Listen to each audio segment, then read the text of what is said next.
This is Kristian reporting live from AV7 here in Milton Keynes, the lovely location known as Hallwood House, just a stone's throw away from Fletchley Park. So this technically now is day 3 because it is about 1:30 in the morning. It's Sunday. And I say day 3 because, of course, day 1 was registration. It was also a very social time. People get a chance to have a chat and a talk with each other. It also meant to make some new friends and obviously meet up with old acquaintances. So day 2, day 1, whichever way you want to put it around. So day 1 of the conferences, should we say. Some fantastic talks today, some really interesting ones as well. So I'm going to give you kind of my view on those. My God, and I've taken some notes as well, as one should do. So introductions, of course, in our Ukraine, and a lot of jokes going throughout the day. Some medicinal people, obviously out by the oak tree, of course, made themselves known. Smoking for medicinal purposes, as they say. No, I did enjoy them, I have to say. The first talk today was really interesting. Actually, came from James Gordon Graham. He was talking about tax havens of the ruling parasites, was the name of his talk. And obviously, he talked about tax havens, how you can set one up yourself, and how you can basically bypass the likes of inheritance tax and income tax and so on. Then his talk went a bit far out there. He started talking about energies and vibrations in the universe and alien AIs, and it kind of got a bit. I really struggle when it goes too far out there, too quick on something that actually began quite logical, quite that is, I wouldn't say the word believable, because it is believable, it's factual, it's evidence, it's black and white, it's written in law, things you can do to, loot the tax havens as our elite do, and as our governments do, and as, of course, as MPs do, and obviously take advantage of that. But when you start talking about aliens, planets, and Nibiru, again, aliens, AI, and it's just like, I really struggle. But then again, of course, we can't agree on everything. But there is, of course, a platform for discussion. And that really is, of course, how this day continued. After a break, we went to Holly Page, and I actually really enjoyed her talk, actually. And she was talking about neuroactive foods. So I made like 2 whole pages of notes here. Some neuroactive foods. And the one thing that actually, it's like how a lot of foods cause us to become depressed, how a lot of foods make us become addicted, as it were. And she was talking about how people have been combating the likes of heroin addiction and many addictions using a plant known as, I'm not sure I get this correct. My handwriting wasn't brilliant when I wrote it down. Imbaga, or Imbaga? Ayambuga? I don't know. And obviously it's a treatment for addictions. Actually, I believe it's an Indian plant. I believe that's what she said it was. And how heavy addictions can be cut down to having a much better life, a much better way of controlling one's addictions. And she also went on to quote a number of books. And that was a really interesting talk. I came away with that knowing something. I felt that I was informed by that talk, and I felt that I could inform others about what the talk was about, and that was really, really good. And I've actually spoken to Holly, and she's looking to give me an interview for future radio episodes, because some people running past the door outside that makes me really happy. Anthony Carlin, if you may remember in the press, he was the police officer who took a judge, who went to arrest a judge, and rightfully so. He had taken out a house from Santander, taken out £129,000 loan for that, and they started playing around with his money. In fact, it goes to show how money is created by the bank, and therefore it's not a loan. So in their own legalese language and their own terms and conditions, they actually violated their own terms and conditions because it's not a loan. Therefore, it's a mistake in their own paperwork that you are signing for. Then basically now he went to court, effectively is winning that.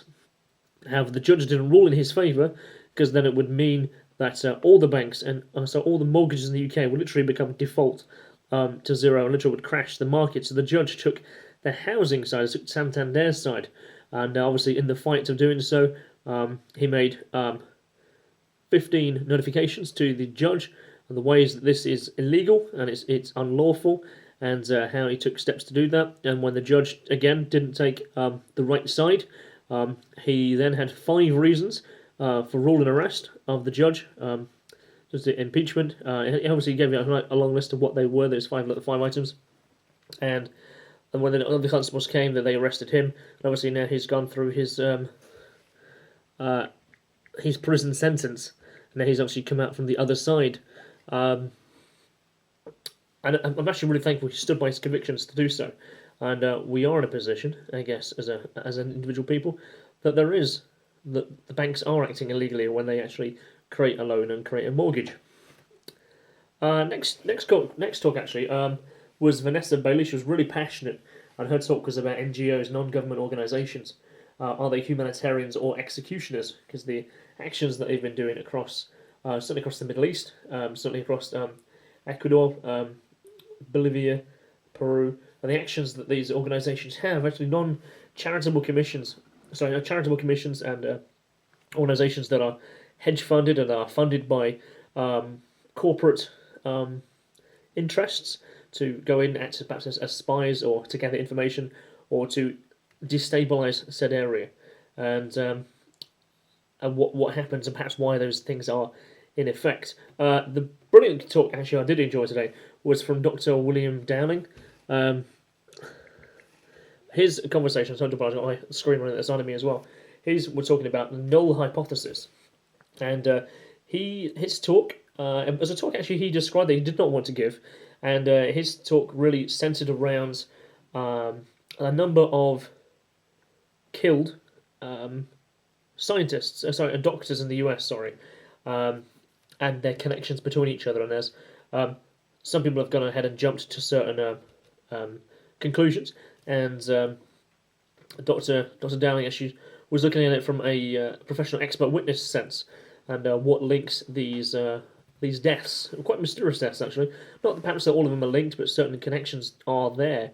Not to the likes of the medicine they were researching or anti-cancer vaccines, but actually more to do with human and child trafficking. They are the links that bring people together. And I guess it's down to people to actually investigate that. Next up in the evening, so this is a full schedule. This went from 9 a.m. all the way through until 10 p.m. plus. Patrick Henningson of 21st Century Y gave a fantastic talk. It was not the talk that he had described in here. In here it was described as being mind control for the new form of the media.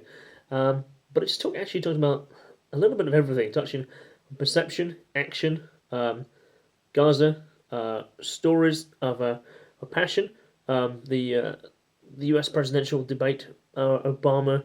In many ways, it almost felt like a bit of a repeat of what last Sunday's 21st Century Y was actually about.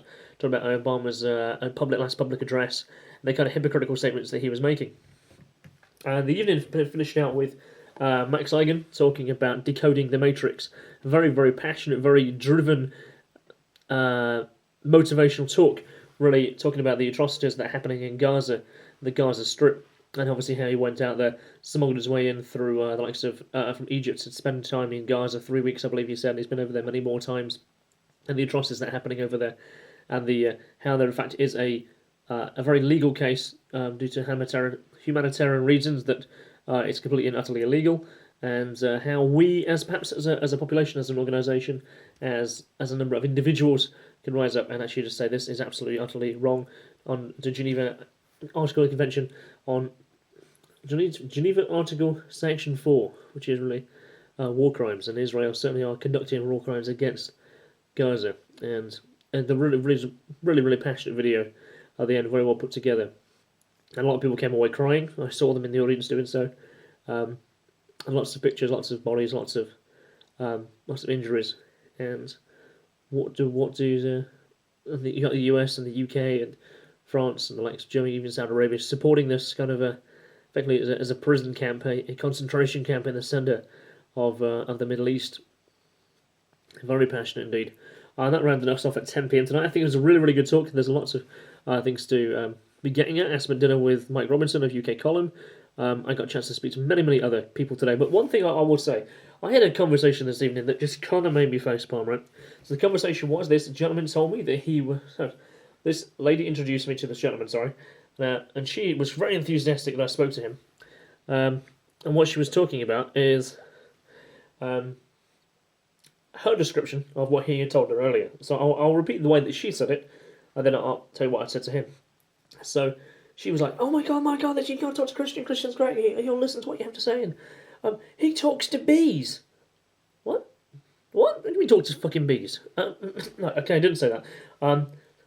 How she described it was that he's obviously up on telephone poles. And he works in telecommunications, and he apparently has a high EM field around his body, and now bees are talking to him. The bees. That's right, the honeybees. So when he came and joined the table, because she actually went and got this guy to come and join the table,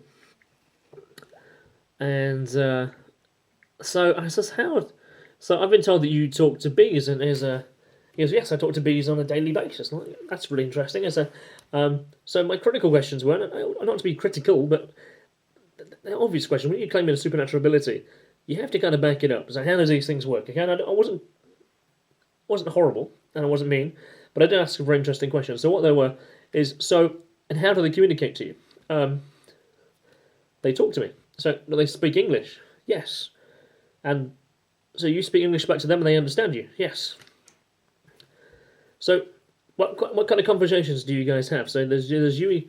Well, the bees are telling me that we need to stop using Wi-Fi and we need to stop using HARP, which is fucking up the ionosphere and basically is making all the bees die. And I said, well, that's really interesting because I got the impression it was neonicotinoids.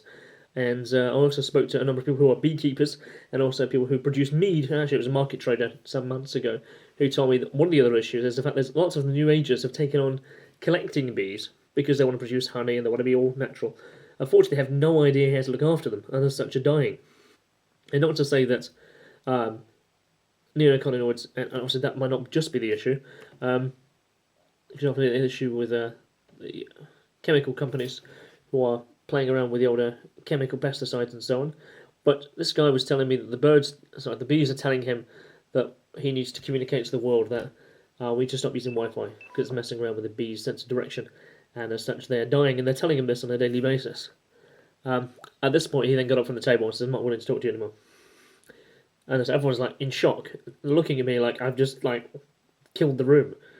Very awkward. But and then another lady sat down who said virtually the same thing that she speaks to horses, like the horse whisperer. It shows me that the horses give her mental impressions of their illnesses and their ails, and they communicate to what joy they want to have in their life. When people claim supernatural abilities, you have to ask questions because these people are passing what their abilities are as fact, not fiction, not based in anything tangible. The Carl Sagan quote, the very famous one. Extraordinary claims require extraordinary evidence. I'm sorry, when you tell me you're talking to horses, when you're talking to bees, how does that manifest? When you tell, so I asked her what social structure do horses have? What do they do? They don't. It's just they're always talking about love and light. No, horses don't talk about love and light. Surely they'd be talking about grass, and they're going to go sleep with their other one next door. They might be a bit grumpy, but no, you can't tell me the horses talk to you about love and light, dear. I'm sorry. That was the only silly conversation I had today. Like I said, I did have a couple yesterday. I posted on Facebook. Please go and have a look. AV talk tomorrow. This is going to Sunday. Dr. Grondowie has a second talk on vaccinations. Michael Scrimshaw talking about Takedown. William Federoff, I've spoken to quite a bit today. Toxic War and Humanity. The Clintons' connection to 9/11. Lords of Perception by Thomas Sheridan, and Zen Gardner is talking about Rise Like Lions After the Slumber that Crane is talking on Monday. So I shall give you my feedback on tomorrow's talk.